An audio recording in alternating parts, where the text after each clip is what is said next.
Hey Megan, what's my favorite way to fish? The Wacky Rig Cinco. Wacky Rig Cinco. But I might have one that's kind of the hybrid of the Wacky Rig Cinco. It's called the Neko Rig. Oh, Neko, not Nico? Not Neko Rig, that's correct. Because actually, if you talk to Shinfu Kai, who's one of the major guys who brought this over from Japan, this technique over from Japan, he will say that the thing he hates most about the Neko Rig is The fact that we can't pronounce the fact that we can't pronounce it very well. So we're going to talk about the Neko Rig today. And we are going to show you how to rig it, different ways to rig it, and what to get out of it. But most importantly, we're going in the pool. We're going to show you what these baits look like in the pool. And we've got a couple of baits that you may not have ever considered rigging Neko Rig style. And when you see the way they act underwater, you're gonna think twice the next time you go out and fish this technique. Stick around, we'll be back right after this.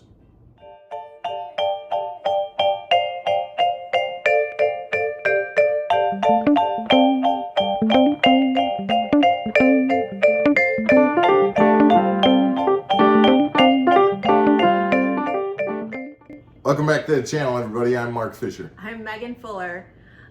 So Mark, before we start talking about the Neko Rig, I just want to remind everyone, please subscribe to the channel if you haven't done so already. Also, if you like this stuff, please hit the like button. And we've been really loving all the comments we've been getting, so keep them coming because it's been really fun.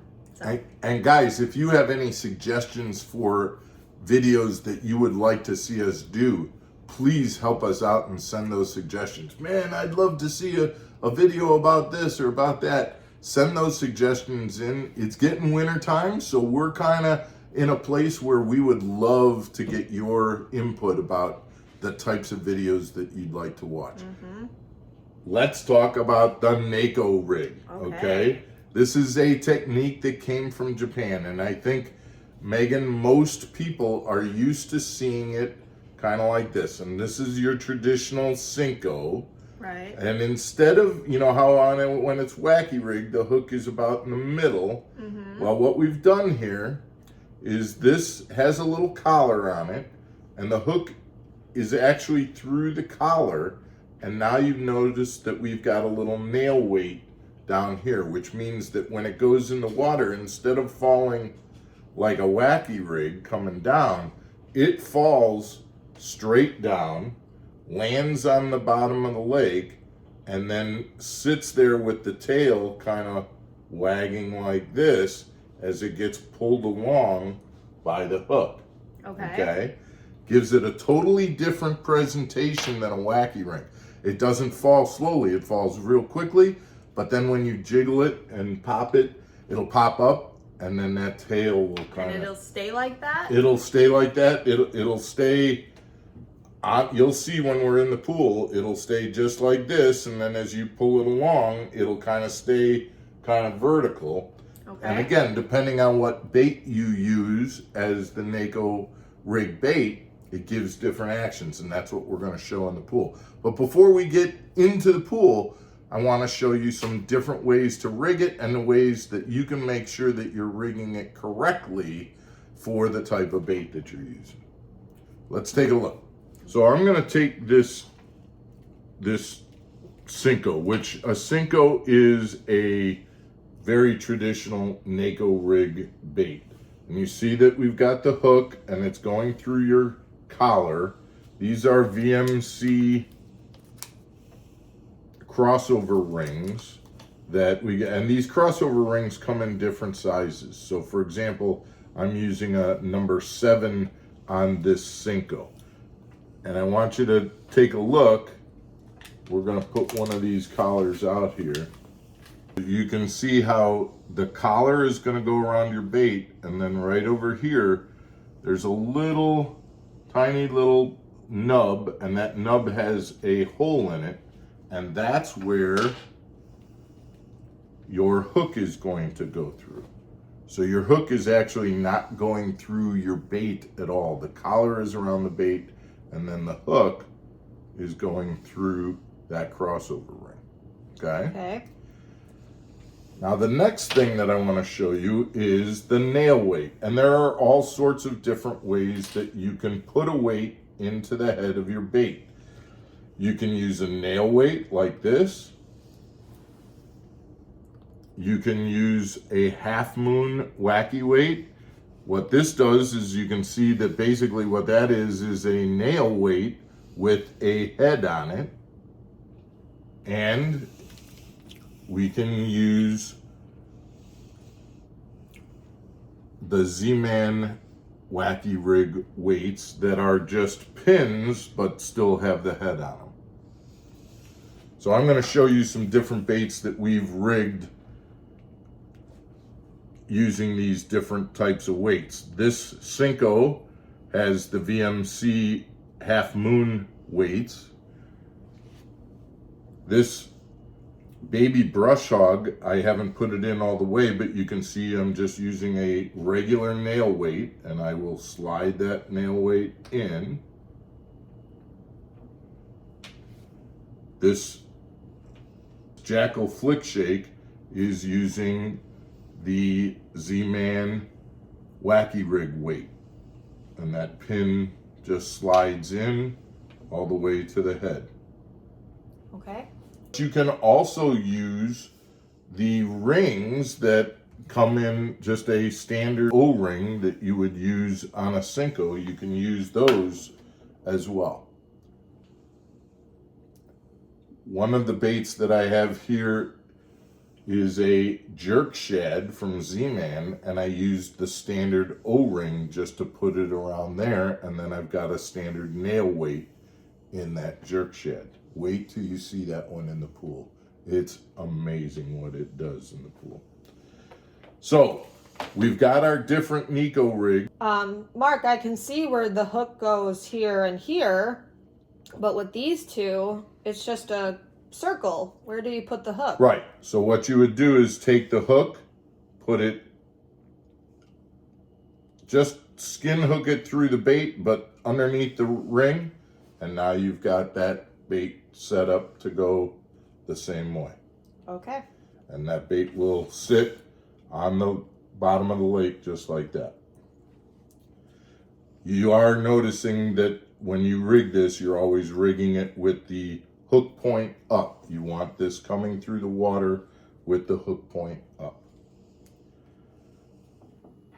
So Megan, in terms of the differences between whether to use a nail weight or a half moon or one with a head, what I tend to do is if I am on fishing around a bottom that has any type of rock or anything like that, I want a head that's going to tap against the bottom and make noise. So I'm going to put a head. If there are rocks or things where I can tick the bottom, I'm going to want that sound. If there really isn't and I'm fishing muck and things like that, then I don't really need that, and a nail weight will work just fine. Okay. Okay. Yeah. How about we get in the pool and let's take a look at what these look like. Yeah, let's do it.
Megan, what'd you think of the Neko Rig? I liked it. I thought it looked kind of cool. They have a very unique posture in the water, don't they? Yes. And again, you could see that you can work that bait much faster than a wacky rig or something like that, which gives you're able to cover water. You're also able to pop that bait off of the bottom and get it to attract attention and get that fish to come in. And then once the fish does come in from a distance, all that's sitting there is just a bait kind of nosing its way into the dirt, which that's going to trigger a bite right there. The Neko Rig is a great technique to throw. And again, guys, pay attention to whether you put the weights with the mushroom heads to get some noise, or you just put the nail weight in so that it's a little less risky of snagging. Use those collars, use the O-rings, and try different baits on it. Sinkos, flick shakes, even a brush hog, or the Z-Man jerk shad. Guys, we hope you liked tonight's episode. We've got another one coming up tomorrow. So we'll see you tomorrow night on Mark Fisher Outdoors. Take care, everybody. Have a good night.